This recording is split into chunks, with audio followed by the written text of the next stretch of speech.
La vida en la Praga de los años 30 era un sueño. Tenía arte. Tenía la acogedora sensación de muchas generaciones precedentes. Y todo tenía una especie de sobria dignidad. Y no existía la sensación de que pudiera ser de otra manera. A principios de los años 30 del siglo pasado, Zdenka Fanlova era joven y estaba llena de ilusiones. Era muy parecida a la recién formada nación de Checoslovaquia. Tras el fin de la Primera Guerra Mundial, el país fue libre por primera vez y su capital, Praga, se convirtió en un floreciente centro de las artes y la cultura. Era la encrucijada de Europa. Era Oriente y Occidente. Las influencias se entremezclaban. Era una ciudad que amaba la música, de un gran ambiente teatral. El teatro era muy importante. Fue líder en el movimiento vanguardista en el diseño. Mientras los checos se deleitaban con sus recién descubiertas libertades, los problemas se aproximaban desde la vecina Alemania conforme Adolfo Hitler y el nacionalsocialismo aumentaban su poder a un ritmo constante.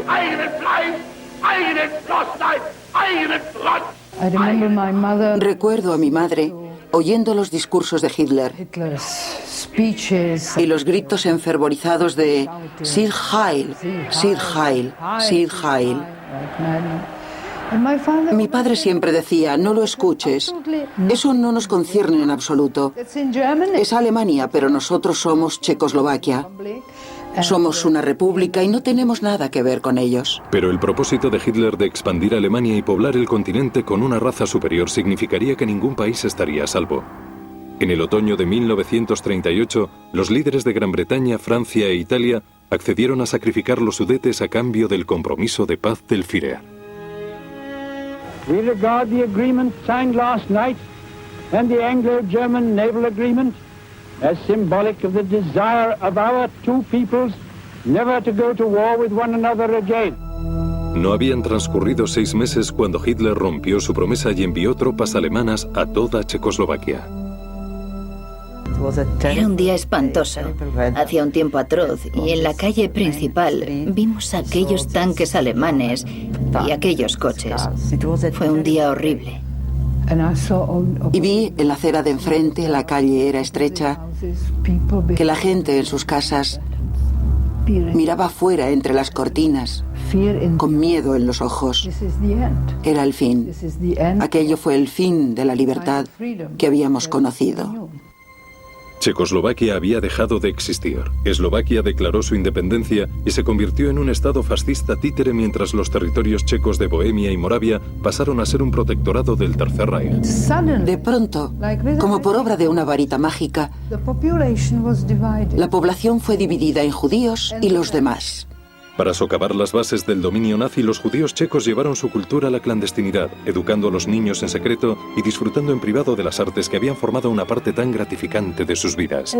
Tenía un gramófono portátil muy pequeño que no le había entregado a los alemanes y los domingos por la tarde venían personas, tanto judías como no judías, y tocaban música y hasta incluso bailaban.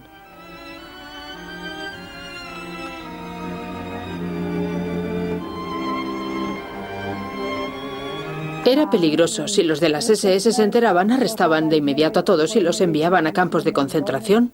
Hacia el otoño de 1941 fue evidente que los judíos checos serían enviados a campos de concentración. Los primeros transportes se hicieron en octubre y noviembre, cuando 6.000 judíos fueron enviados a los campos de Lodz, Polonia, y Minsk, Bielorrusia. Y muy poco tiempo después, primero hubo rumores y luego hubo hechos que confirmaron que los judíos de todo el protectorado serían deportados a alguna parte.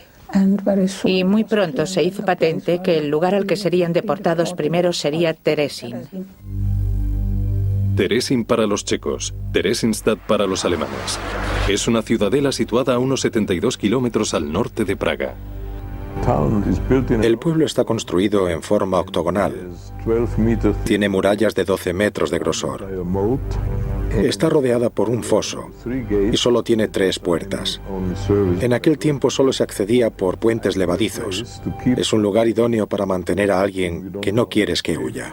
El 24 de noviembre de 1941, Edgar Krasna, un cocinero del Centro Cívico Judío de Praga, se convirtió en uno de los 342 hombres escogidos cuidadosamente para el primer transporte a Terezín. Se les asignó transformar un pueblo donde habitaban 7.000 soldados checos y civiles en un gueto judío que pronto albergaría entre 50 y 60.000 personas. Llegamos a Terezín y nos metieron en uno de los barracones. Y cuando entramos, la puerta se cerró. Los trabajadores construyeron literas de 3 niveles y prepararon cocinas para la siguiente oleada de reclusos que llegarían apenas 6 días después. Elga Oskova, entonces una niña de 12 años, estuvo entre las primeras familias transportadas a Terezín. Imaginaos en esa situación.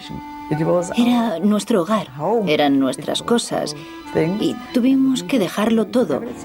Y solo se nos permitió llevar 50 kilos de equipaje. Todo el mundo puso en el suyo algo importante para ellos. Un libro, algo. Y como a mí me gustaba dibujar, metía algo de material, unos cuantos carboncillos, lápices de colores, acuarelas. Uno de los prisioneros era un director de orquesta, compositor y pianista llamado Rafael Schachter, que ayudó a transformar Terezín en algo diferente a cualquier otro campo de concentración del sistema nazi. En cuanto empezamos a vivir en esos barracones, debió de entender que cantando podía elevar el espíritu de la gente encerrada. Schachter organizó primero un coro masculino, luego se coló en los barracones de las mujeres para organizar otro. A principios de diciembre llegó Gideon Klein. Ya un talentoso músico a los 22 años, Klein empezó a arreglar canciones folclóricas para el coro. La música solo era una parte del ambiente cultural en expansión en Terezín. Que sepamos, los primeros recitales de poesía y otras actividades culturales similares empezaron muy pronto, a finales de diciembre de 1941.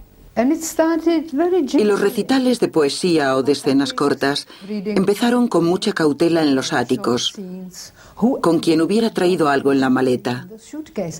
Con el paso del tiempo, los reclusos empezaron a dar charlas diarias sobre ciencia y literatura y a celebrar veladas de confraternización llenas de canciones, danza y funciones de pantomima. Karel Svenk, un pionero del teatro de vanguardia en Praga, improvisó números de cabaret y Egon Ledek, ayuda del concertino de la Filarmónica Checa, calmaba a sus compañeros reclusos con los sonidos de su violín. Lo que intento explicar es que es una continuación de lo que ya estábamos haciendo en Praga y tal vez en otras partes también.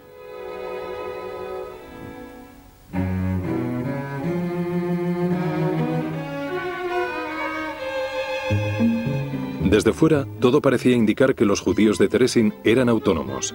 Los nazis nombraron un consejo de ancianos judío cuya labor era supervisar las operaciones diarias del campo de concentración. A cambio, los ancianos tenían alojamientos privados y más amplios y raciones dobles de alimento. Su primer jefe fue un sionista checo llamado Jacob Edelstein. No era un hombre con poder. Las órdenes del día eran dadas por el jefe militar del campo en el cuartel general de las SS, pero eran anunciadas a los reclusos del gueto a través de la autoadministración judía. 6 semanas después de la llegada del primer transporte a Terezín, los reclusos se enteraron de la verdadera misión del campo. No era un destino final como se les había dicho, sino una estación de paso. El 9 de enero de 1942 salió el primer transporte de Terezín con 1000 reclusos.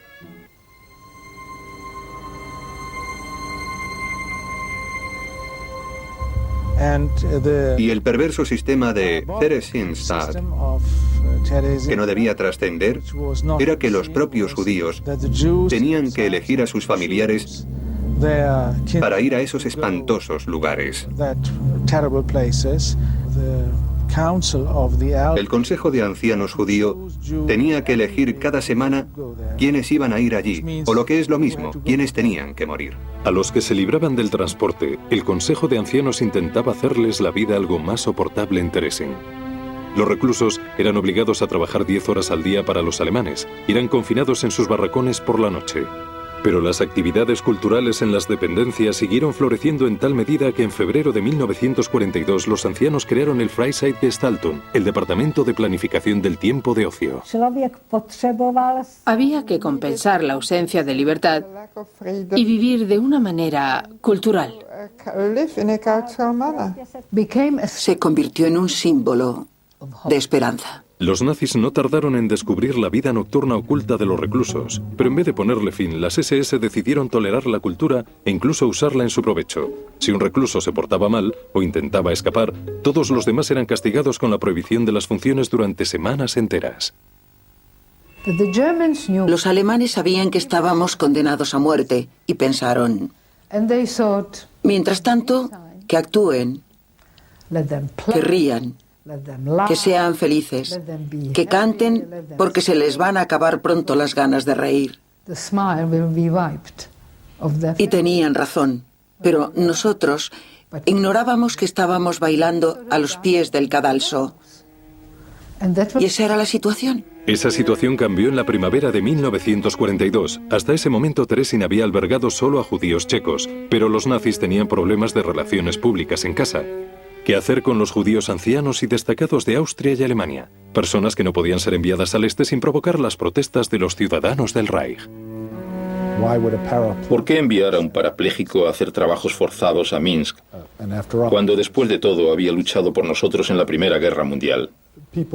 Personas con apellidos famosos, ¿por qué hay que enviar a ese lugar a un músico de renombre cuya música me gusta escuchar? La solución sería Teresin. Los nazis se encargarían de hacerlo pasar como un gueto judío modélico diseñado exclusivamente para judíos privilegiados como el rabino más conocido de Berlín, Leo Baeck, que jugó un papel decisivo en la vida espiritual del campo, Martin Roman, un pianista de jazz alemán, y los actores y cantantes Hans Hofer y Leo Strauss. Le permitió hacer a los nazis una especie de engaño, ya que aquellas personas evidentemente no iban a ser enviadas al este a hacer trabajos forzados como sus parientes y amigos más jóvenes. Eran enviados en cambio a una especie de campo especial para judíos con unas condiciones supuestamente más benignas. La propaganda nazi a veces se refería a Teresin como un balneario. El jefe de las SS, Heinrich Himmler, alababa el gueto como un pequeño pueblo donde los judíos viven, reciben sus pensiones y caprichos y organizan su vida según sus gustos.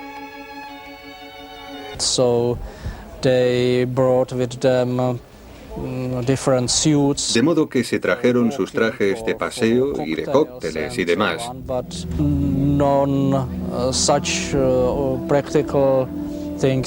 Pero ni un solo objeto práctico, como cuchillos, tenedores o cosas que ayuden a sobrevivir a alguien en un campo de concentración. En julio de 1942, los últimos residentes de antes de la guerra fueron desalojados de Teresin, tanto para hacer espacio para una afluencia de nuevos reclusos como para perpetuar la mentira nazi de que Teresin era un pueblo especial solo para judíos. Luego abrieron el pueblo y pudimos movernos con libertad. Sabíamos que estaríamos restringidos de 1000 formas distintas, pero también sabíamos que al menos no estaríamos en peligro en la calle, y nada nos amenazaría ni en la calle ni fuera, porque solo estaríamos entre judíos.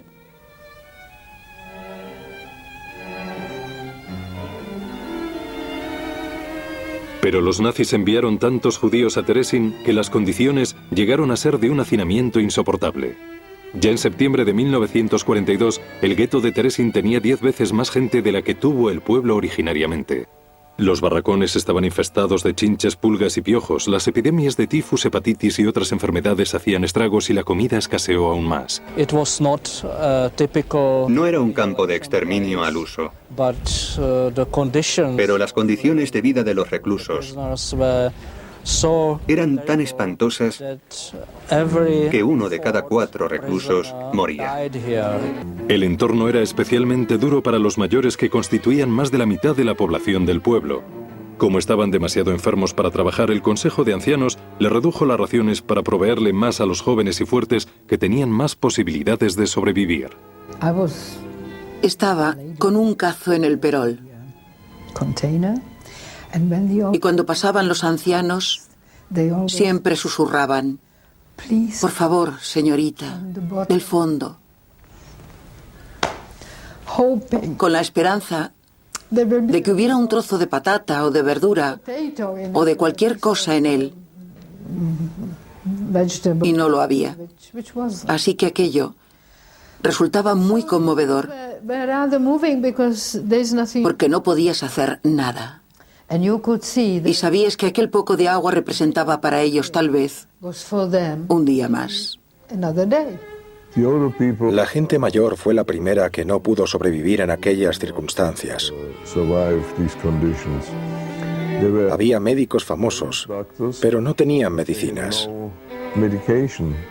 Al principio hubo entierros individuales, luego los muertos fueron puestos en fosas comunes. El 30% de los judíos destacados que llegaron en el verano del 42 había muerto antes de final de año. Como el recluso Egon Redlich escribió con ironía en su diario, Teresin era un gueto privilegiado donde mueren más de 100 personas a diario. Echaban los cadáveres a un carro y lo enganchaban a seres humanos para que los arrastraran fuera de la aldea para ser enterrados. Con tantos muertos, los nazis decidieron que el campo necesitaba un crematorio y obligaron a los reclusos judíos a construirlo y a llenar los hornos. Del mismo modo que permitieron actividades culturales en Teresin, los nazis autorizaron funerales para los muertos. La filosofía de las SS era la misma. Dejadlos que recen porque morirán muy pronto. El objetivo principal era mantener el orden en el campo. Podían arrebatarnos todo, todas nuestras cosas. Pero lo único que no podían quitarte era lo que tenías en tu interior. De modo que los artistas continuaron creando mientras se preparaban para morir. De los 140.000 judíos enviados a Teresin, 35.000 murieron de inanición y enfermedades. Otros 87.000 fueron enviados al este, lo que suponía prácticamente una condena a muerte. Teresin ha sido definido como una antesala de Auschwitz. Y el hecho de que la gente en ese entorno, en ese contexto, pudiera dedicarse a expresarse de aquella forma, dice algo de la naturaleza y del espíritu humanos. Mientras los actores y los músicos se subían al escenario, los artistas internados en Teresin recurrían al papel, las pinturas o cualquier material que pudieran encontrar. El Consejo de Ancianos creó una oficina de dibujo técnico y asignaron a un puñado de los artistas con más talento del campo para trabajar en él. Había pintores, arquitectos y delineantes obligados a producir carteles propagandísticos para los nazis. Te entregaban estadísticas y tenías que hacer gráficos para los informes mensuales del jefe militar del campo. Lo que resulta un trabajo muy desalentador. Quiero decir que en esencia estás documentando la muerte, la deportación, las enfermedades. Tenían la ventaja de contar con los materiales para crear arte, el papel y las pinturas, la tinta y los pasteles. Así que tuvieron una oportunidad con la que no contaron otras personas en otros guetos y campos de concentración. Algunos hacían bocetos de compañeros reclusos a cambio de comida. Otros reproducían escenas de la vida diaria en Teresin y a través de su arte se atrevieron a mostrar las condiciones espantosas en aquel supuesto gueto paradisíaco. Las imágenes de personas buscando entre pieles de patata podridas. Las habitaciones con cientos de personas hacinadas en ellas, delgadísimas y a todas luces abatidas. La mayoría de los pintores escondían su arte en los techos y detrás de los muros, pero varios vendieron trabajos a compañeros reclusos que convencían a los gendarmes checos que vigilaban el campo para que lo sacaran. Algunos aparecieron en Praga e incluso en Suiza. Los pintores supusieron que la gente los vería, los entendería y nos ayudarían. Querían que el mundo supiera lo que estaba pasando allí en realidad. Estaban documentando cuál era la realidad del campo. Y sacaban las pinturas clandestinamente. Y les pagaban por ello. Pero les cogieron. Se le llamó el caso de los pintores. Bedřich Frita, Otto Ungar, Ferdinand Bloch, Norbert Troller y Leo Haas. De la mayoría ni siquiera se conserva una foto para recordarlos, pero sus obras le mostraron al mundo lo que no debía trascender. En julio de 1944, los nazis acusaron a los 5 del delito de traición de distribuir propaganda negativa contra el Reich. Y todos lo sabían. Si hacías algo malo, no solo tú, sino tu familia, iba a la pequeña fortaleza. La pequeña fortaleza era una prisión en la otra orilla del río. un lugar de tan triste fama por sus condiciones de tortura que los reclusos de Terezín solo hablaban de él en susurros. Fueron llevados allí con sus familias, algunos de ellos con niños de corta edad, y todos fueron deportados a Auschwitz y a otros campos en los territorios del este.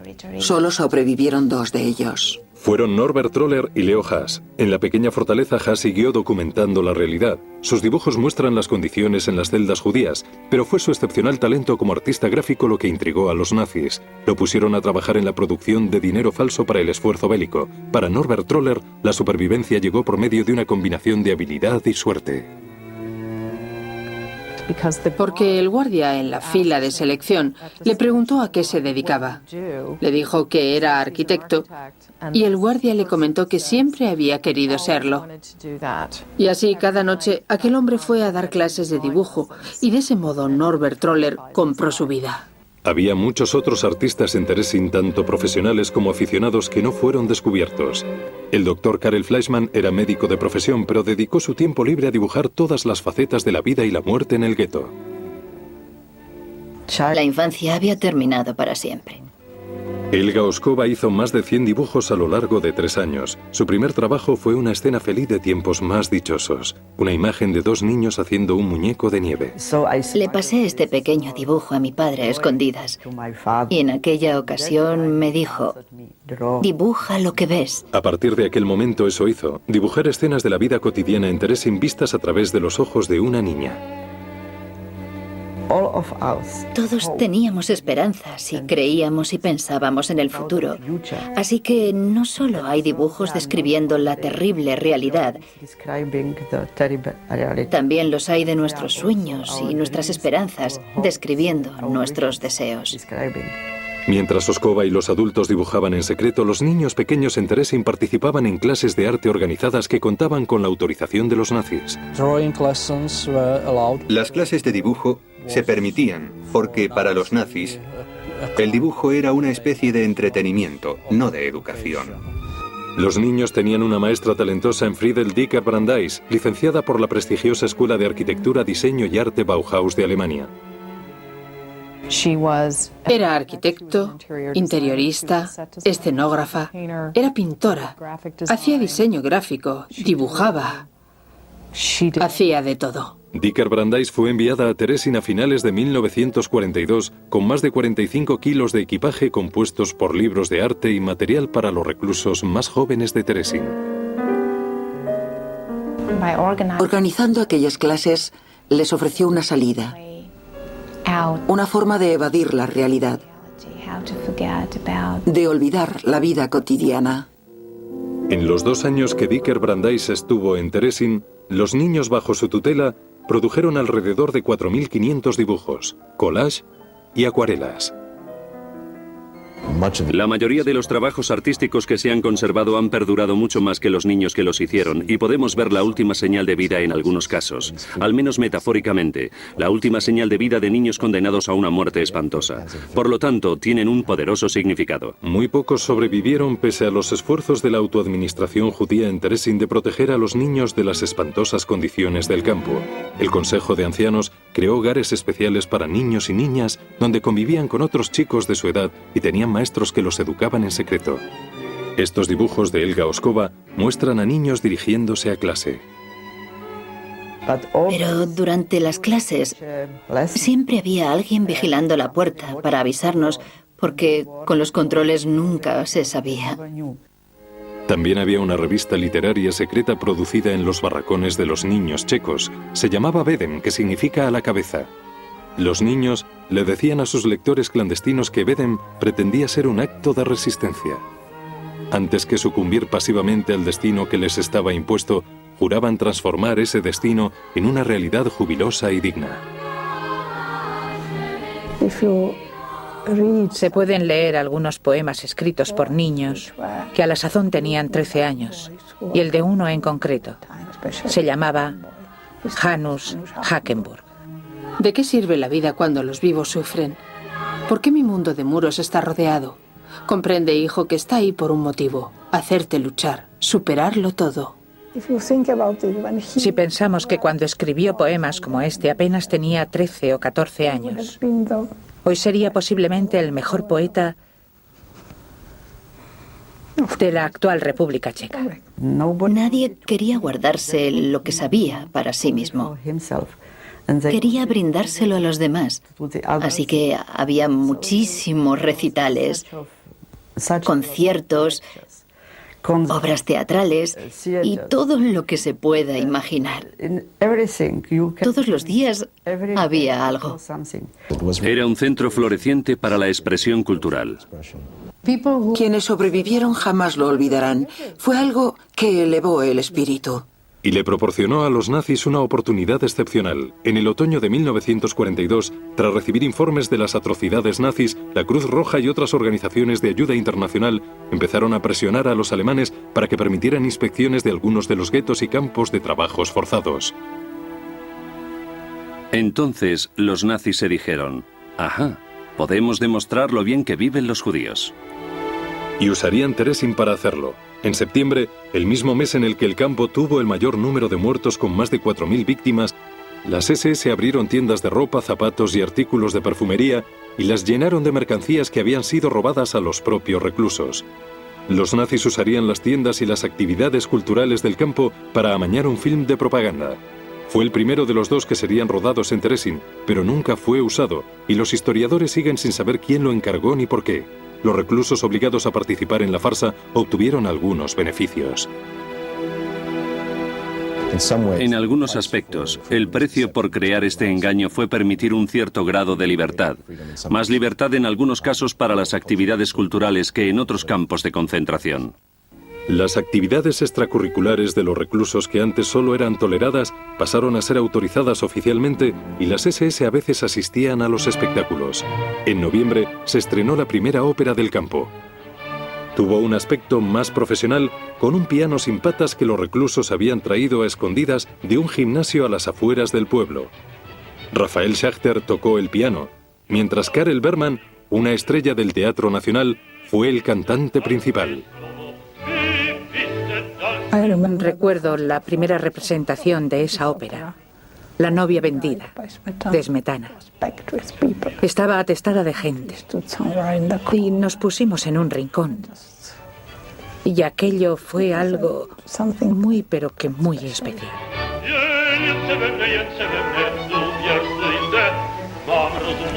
Escuchamos cosas que conocíamos de nuestra antigua vida normal. Edgar Kass cantó en el coro. Hay una paradoja. Al comienzo de la ópera, el coro canta ¿por qué no nos alegramos? Y cantar aquello en el gueto. Pero el teatro casi se viene abajo. No había ni decorados, ni vestuario. No había más que una bombilla. Pero en aquel momento tuvimos la sensación de estar en un auditorio. Estábamos sentados en el suelo, pero era mucho mejor que estar en el Teatro Nacional o en un teatro de ópera. Era una niña. Y ya desde antes se le había prohibido a los judíos asistir a conciertos y teatros. Así que tal vez vi mi primera ópera en Teresin. Con un piano a mano, pianistas como Gideon Klein, el maestro Bernhard Kaff y Edith Steiner Krauss pudieron dar recitales. Los cantantes contaban con acompañamiento y la vida musical del campo creció aún más. Los reclusos abrieron también una biblioteca con miles de libros. Celebraron conferencias conmemorando el primer aniversario de la apertura del campo, montaron obras de teatro y conciertos y produjeron su primera obra con vestuario usando la ropa robada de las nuevas tiendas del gueto. Los nazis también abrieron una cafetería en la plaza del pueblo y le dieron a los reclusos instrumentos que les habían sido confiscados.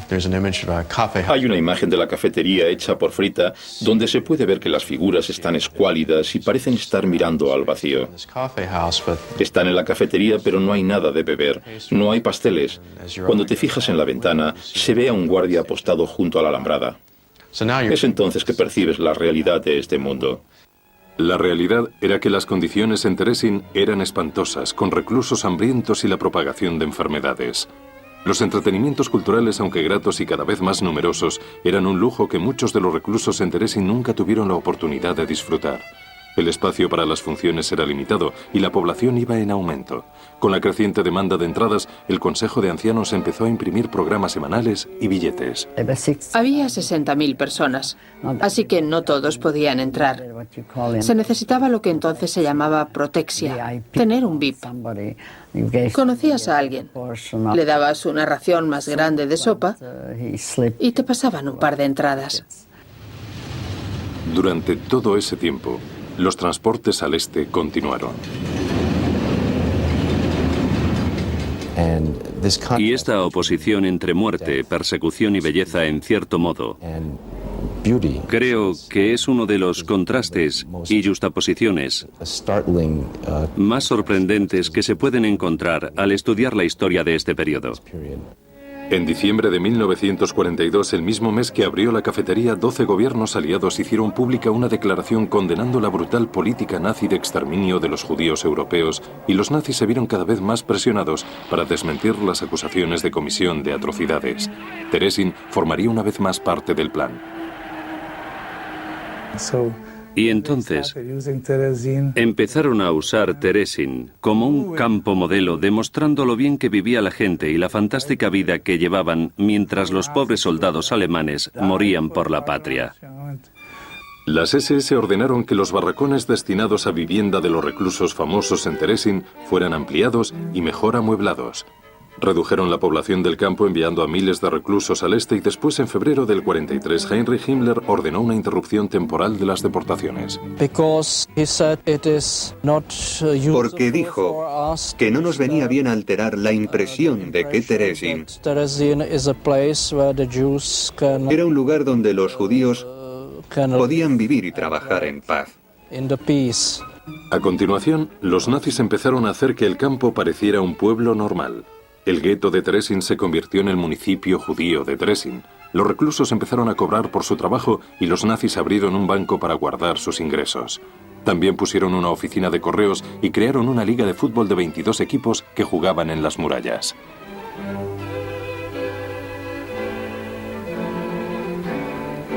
Se equiparon nuevas salas para funciones culturales, por ejemplo, con material teatral. En junio de 1943, los nazis invitaron a la Cruz Roja Alemana a visitar el recién mejorado Terezín con una delegación de reporteros. Pero no se les permitió entrevistar a los reclusos y a estos se les advirtió que no dieran información de motu propio. Las SS también instaron a la Cruz Roja Alemana a que le contaran a sus colegas internacionales lo bien que vivían los judíos de Terezín. Así que fue un esfuerzo muy cínico y manipulador por parte de los nazis para controlar la opinión pública. Al mismo tiempo, varios nuevos músicos de renombre llegaron al ambiente cultural, entre ellos František Zelenka. Era un artista de vanguardia que había creado más de 100 escenografías para el Teatro Nacional y el Teatro Liberado de Praga, y estaba considerado como el mejor en su campo. Llegó y se convirtió en una especie de jefe de la producción teatral en el Freizeitgestaltung, en esa parcela especial de la autoadministración.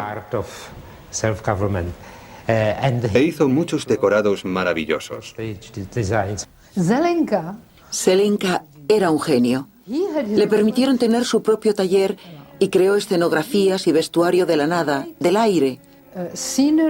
Usaba todo lo que encontraba: sábanas, paja, telas, pedazos de papel, cualquier cosa. Coco Schumann fue otro talentoso músico que fue enviado a Terezín en la primavera de 1943. El conocido guitarrista de jazz de Berlín fue detenido por tocar música prohibida en un club clandestino. Fue condenado a ir directamente a Auschwitz, pero su padre Ario le rogó a los nazis que en vez de eso enviaran a su hijo a Terezín. El padre de Schumann se había enterado por la propaganda nazi de que el pueblo era un balneario solo para judíos, y se lo había creído.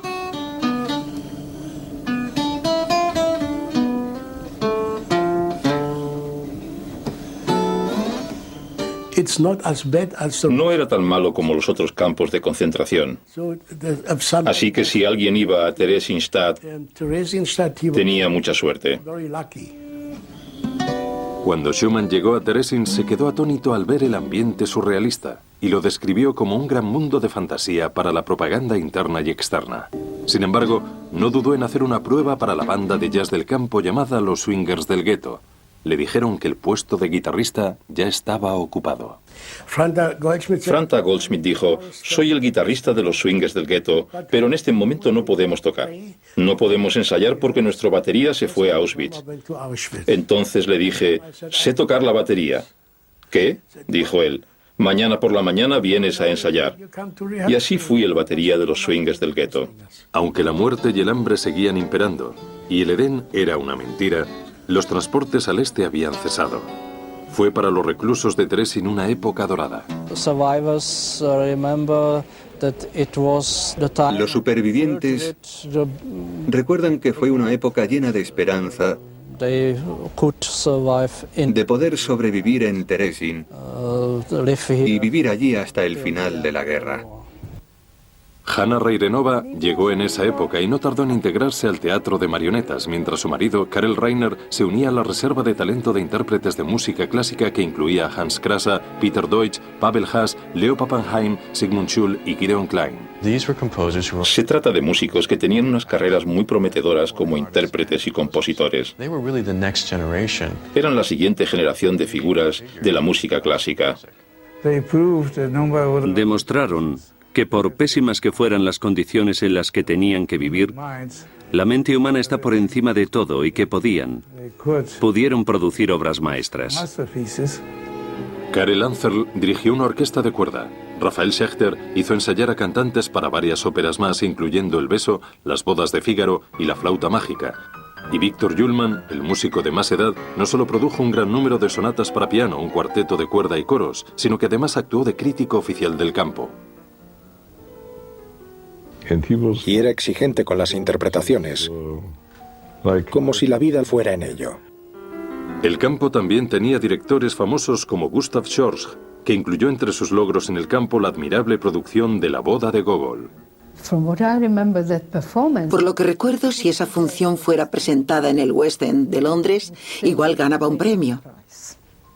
Zdenka Fanlova inició su carrera de actriz en Terezín actuando en media docena de producciones en el campo, incluyendo El príncipe postrado en cama, un cuento satírico sobre un príncipe demasiado enfermo para salir en un transporte, y la historia bíblica de Esther.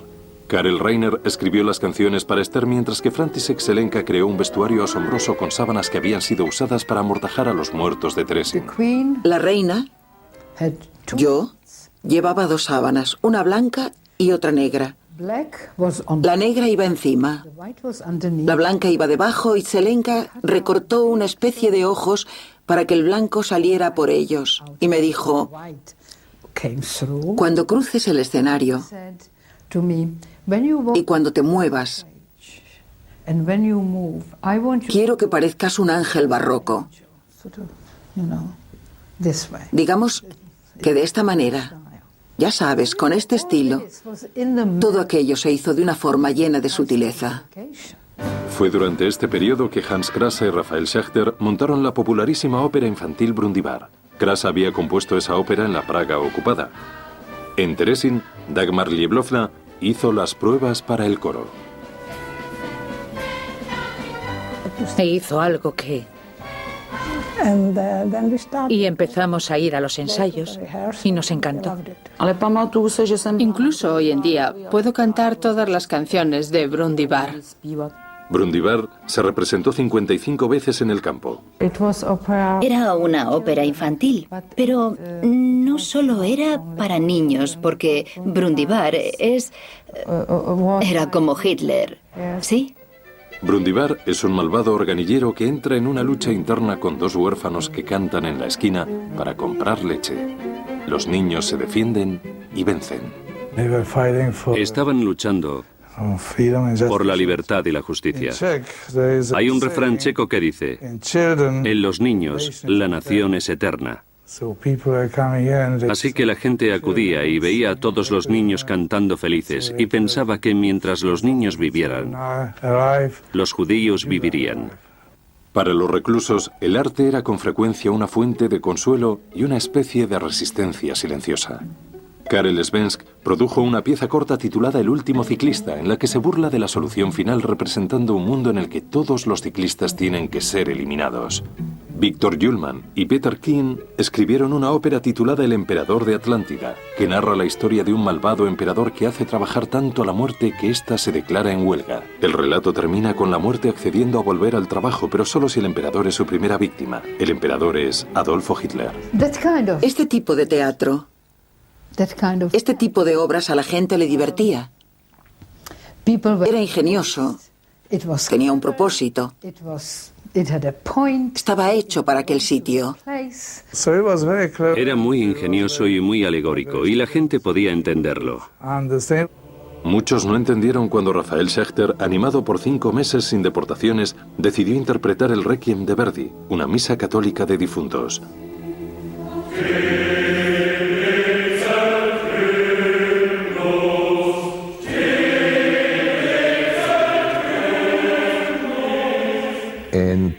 Hubo un gran revuelo entre los intelectuales, los rabinos, los musicólogos. ¿Por qué unos judíos en un gueto iban a cantar una misa católica de difuntos? La idea era que quería cantar un requiem por el Tercer Reich, por los nazis. Esa era su forma de desquitarse con ellos, de, en una palabra, enterrarlos. Fue un esfuerzo que supuso un reto descomunal. El texto estaba en latín y Schechter solo tenía una partitura para 150 cantantes. A los 6 meses de ensayo, se corrió la voz de que los transportes se reanudarían y que 5.000 personas serían deportadas al este.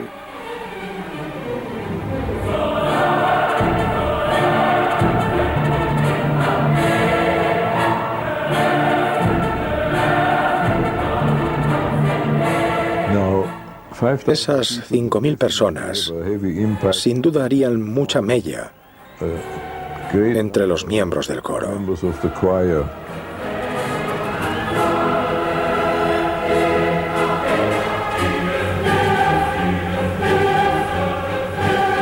Rafael Schechter, Rafael Schechter empezó 3 veces los ensayos del Requiem porque integrantes del coro y miembros de la orquesta eran enviados al este. Con la reanudación de los transportes, los nazis dieron un paso que cambiaría para siempre el papel de Teresin en la guerra. Hicieron una redada de 466 judíos daneses y los enviaron al campo checo. La ya intensa presión internacional se volvió persistente con el gobierno danés y se insistía en hacer una visita a Teresin. Heinrich Himmler finalmente accedió, pero programó la inspección para la primavera siguiente, en 1944.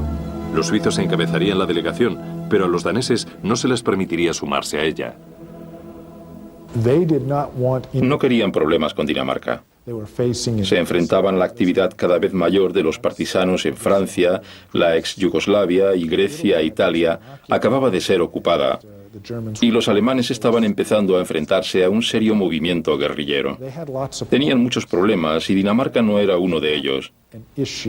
Lo que querían era mantener la paz allí.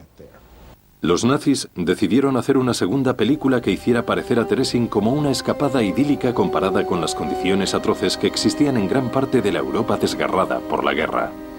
Pero antes se embarcaron en una campaña de embellecimiento a fondo. Crearon una especie de aldea parecida a Potemkin para engañar a la prensa y a la Cruz Roja Internacional. Le dieron a las casas una mano de pintura. Colgaron jardineras de las ventanas. Pintaron todo de blanco. Pusieron visillos en las ventanas. Los nazis planificaron cuidadosamente la ruta exacta que seguiría la delegación y obligaron a los reclusos a interpretar el papel de ciudadanos felices en este supuesto asentamiento judío. Miles de reclusos que no eran adecuados para esta representación, que tenían mal aspecto o estaban enfermos, fueron enviados directamente a las cámaras de gas de Auschwitz. Se ordenó a los niños que se reunieran alrededor del jefe militar del campo, Karl Ramm, mientras les regalaba sardinas. Y los niños cantaban al unísono: «Oh, tío Ramm, schon wieder Sardinen», otra vez sardinas. Así que todo fue amañado. Había enfermeras con delantales blancos que traían fuentes de pan y mantequilla. Y los niños, naturalmente, lo cogieron. Pero se buscó dar la impresión de que lo recibían normalmente, todos los días. Los niños checos representaron la ópera Brundibar. Karel Anserl dirigió su orquesta de cuerda y Coco Schumann tocó con los swingers del gueto. Schumann dice que a cambio de la cooperación, los nazis los tentaron con la promesa de más comida y libertad. La Cruz Roja le hizo al campo una crítica entusiasta maravillándose de este sorprendente pueblo judío en medio de una Europa desgarrada por la guerra.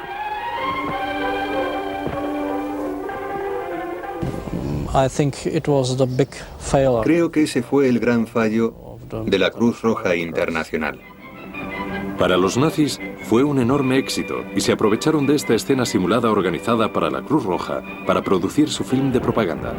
Los nazis lo titularon Theresienstadt, un documental de la zona de asentamiento judío. Los reclusos de Terezin acuñaron un título más irónico: Terezin, el Führer le dona una ciudad a los judíos. Kurt Gerron, un productor y actor judío de éxito que había intervenido en El Ángel Azul con Marlene Dietrich, había llegado a Terezin 6 meses antes. Los nazis lo obligaron a escribir un guión y planificar el rodaje del film. Ahí tenemos a un hombre de mucho talento cinematográfico y fue obligado a hacer aquello. Se le prometió que le perdonarían la vida, que nunca lo enviarían a Auschwitz. Era una película que mostraba gente feliz viviendo vidas normales. El jefe militar del campo de las SS vigiló de cerca a Gerron, asegurándose de que incluía tomas de los muchos reclusos famosos del campo. Cuando terminó el rodaje, los nazis decidieron que ya no necesitaban a Terezin. De modo que la mayoría de los actores a regañadientes de aquella representación para la Cruz Roja Internacional, fueron enviados a la muerte en Auschwitz-Birkenau. En un periodo de un mes, a partir del 28 de septiembre, salió del campo un tren tras otro rumbo al este, llevando 18.402 reclusos y algunos de los artistas de más talento del mundo a la muerte. Entre ellos estaban Gustav Schors, Raphael Schachter, Victor Ullmann, Gideon Klein y Egon Ledeck. Cuando subían a los trenes con destino a Auschwitz, eran sometidos a una última mentira nazi. Les decían que crearían un nuevo campo de trabajos forzados en el este. Esa era la explicación de la ola de transportes en masa. Cuando Raphael Schachter subió al tren con destino a Auschwitz, el 17 de octubre del 44, de alguna manera supo que aquel sería su último viaje. Estaba sentado enfrente de mí y tenía un platito de estaño. Recibimos nuestra ración de pan, que era así de pequeña. El tren tardó casi 2 días y medio en llegar allí. Y de pronto, poco antes de que nos detuviéramos, sacó el platito de estaño, toda la ración de pan, abrió la lata de sardinas, se lo dio todo y dijo: júntalo, toma mi cuchara, mézclalo todo y será mi última cena. Así que se lo di ya mezclado y se lo comió con gusto. Cuando llegamos a Auschwitz, fue seleccionado y se lo llevaron a la cámara de gas. Schachter había sido el inspirador de gran parte de la cultura de Terezín, el hombre que había ayudado a poner todo aquello en marcha. Pero el requiem que le había cantado a los nazis resultó ser por él. Los nazis eran tan imbéciles. No solo eran criminales, eran imbéciles. Cogieron a los mejores y más brillantes artistas de su cultura y los mataron. Terezín fue el lugar de una persecución considerable. Jugó un papel importante en el plan nazi para el exterminio del pueblo judío.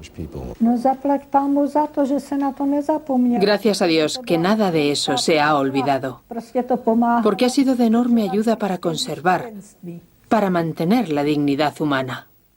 Si esas personas, si algunas de ellas hubieran tenido la oportunidad de vivir, habrían enriquecido al mundo.